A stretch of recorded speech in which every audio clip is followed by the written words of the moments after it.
With the recent trend of remakes and remasters that some of the biggest gaming franchises are going through, you would expect their respective creators to be more consistent with these releases and actually delivering reimagined versions of games that would benefit from them the most. Just like Capcom did with Resident Evil 2 and 3, though 3 was a divisive product to say the least.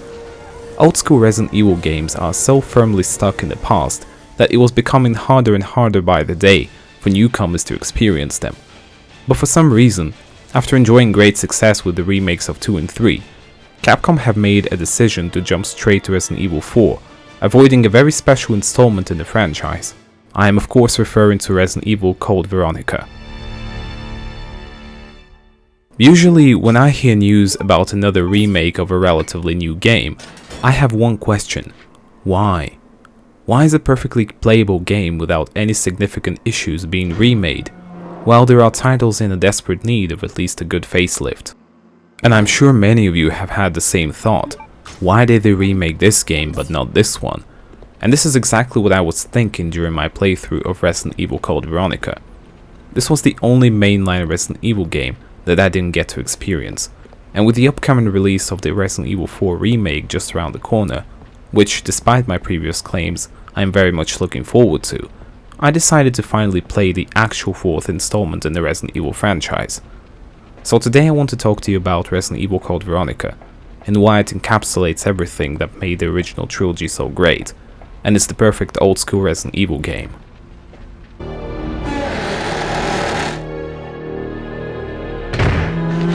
Code Veronica was originally designed to be a sequel to Resident Evil 2, and was supposed to be Resident Evil 3. However, that name was given to another spin-off title released in 1999, and Code Veronica came out 1 year later, exclusively for the Dreamcast, as a substitute for a cancelled Resident Evil 2 port for the Sega Saturn. Now take a guess how that turned out in terms of sales on the ever so popular Dreamcast. No offense, Dreamcast fans, I feel your pain. Another year passes and Code Veronica gets an updated version, which was also released for the PlayStation 2 and the GameCube, titled Resident Evil Code Veronica X. If we take a close look at the available resources, Code Veronica is still considered to be canon, and is referred to as the fourth mainline Resident Evil game. So technically Code Veronica is actually Resident Evil 4. Changed my mind.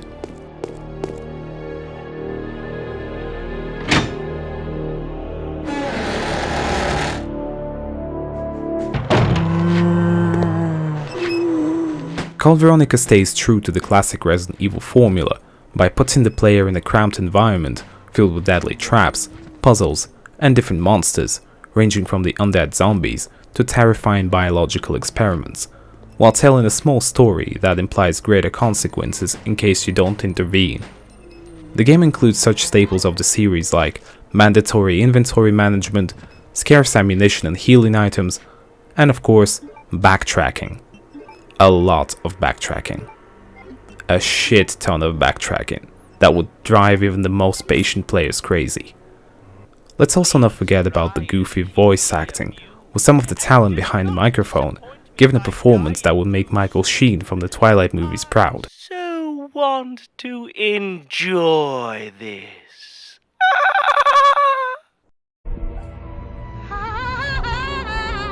That's pretty much why I love the classic Resident Evils, and Code Veronica is a masterclass of how to tell a campy story with deep lore in the most entertaining way possible.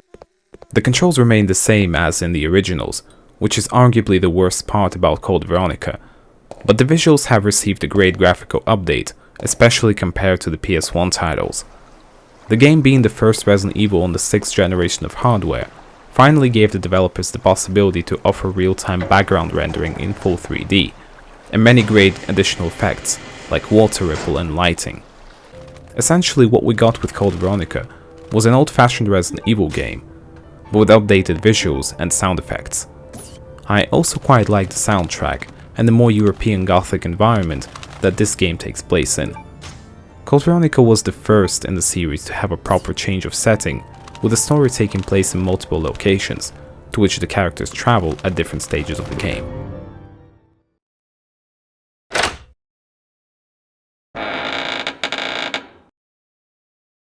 You freak! Don't you touch him! I'm sorry, dear heart. We get a returning cast of beloved heroes from the first two games, Claire and Chris Redfield, both of which are playable, as you see the events of the game unfold from two different perspectives, along with references to other iconic characters like Leon S. Kennedy and Hunk, as well as villains like the man himself, Albert Wesker, and new faces like the Ashford twins.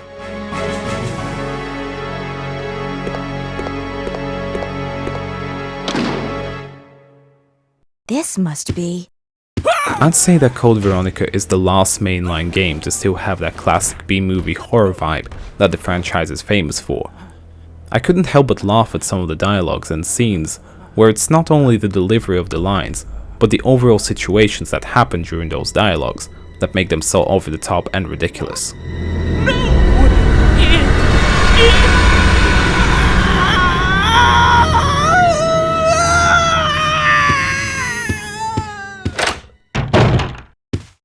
Wait a second.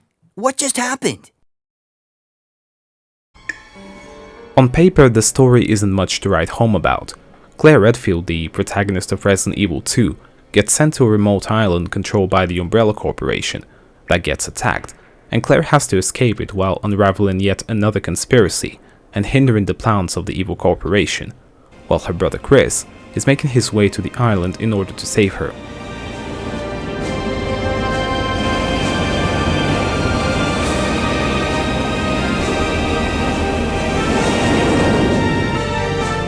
But it's the more subtle details and giving a satisfying conclusion to many storylines from the original games, as well as filling the gaps for the events of the later installments, is why Code Veronica is so great. For example, we finally get to see the family reunion of Chris and Claire Redfield. I missed you so much. I know. Learn that Albert Wesker survived the explosion of the Spencer mansion in the first game, which makes his confrontation with Chris in Resident Evil 5 a lot more logical. It's like a farewell to the original trilogy that ties in the loose ends and gives way for the future games to continue the story.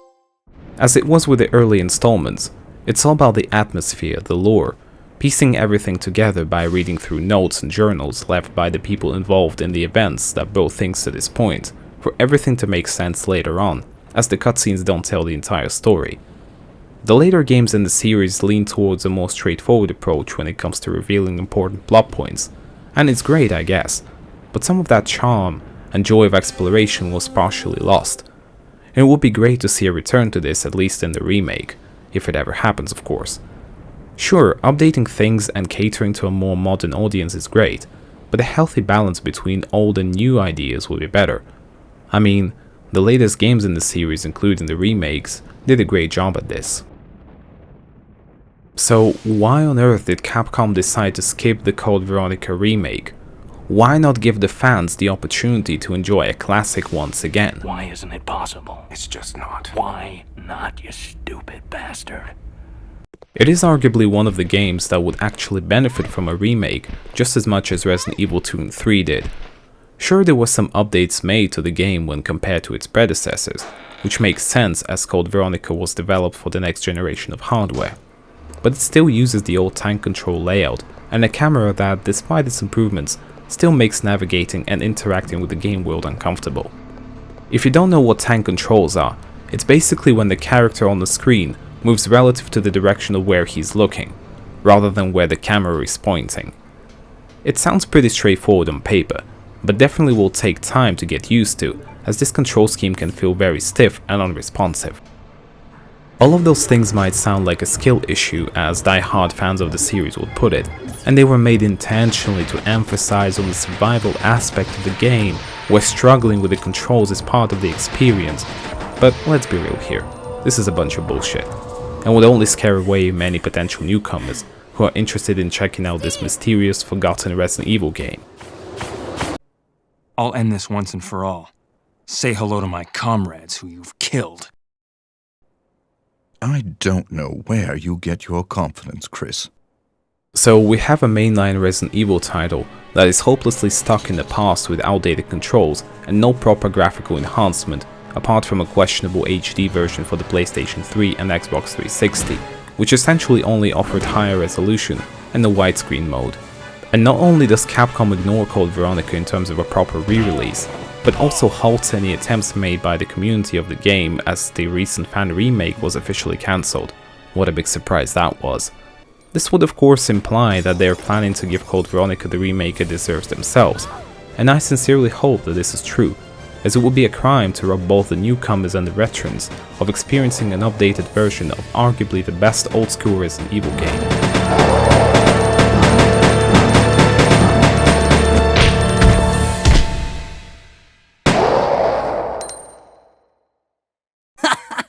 Oh yeah, that felt good! Don't worry, Claire. Your knight in shining armor is here. Resident Evil Code Veronica was a transitional game for the series, adding the much needed changes in some areas, like the setting and additional weapon options, while still staying true to the formula that works so well with the original 3 games. It is one of the last in the series to offer the old perspective and controls, along with the campy storytelling. But despite its improvements, Code Veronica may forever remain nothing more than the bridge between the old and the new, freshening up the format enough to distinguish itself from the original trilogy, but not enough to be called a true successor to the PS1 era Resident Evil games. Therefore, Code Veronica will always have a special place in the hearts of the fans, and will be fondly remembered by them. And what is your favorite Resident Evil title? Have you ever played Resident Evil Code Veronica? Do you also believe that it should have gotten a remake? Let me know in the comments down below. And if you enjoy my content, please be sure to like, comment and subscribe. Thank you very much for watching and have a pleasant day. Let's finish this once and for all!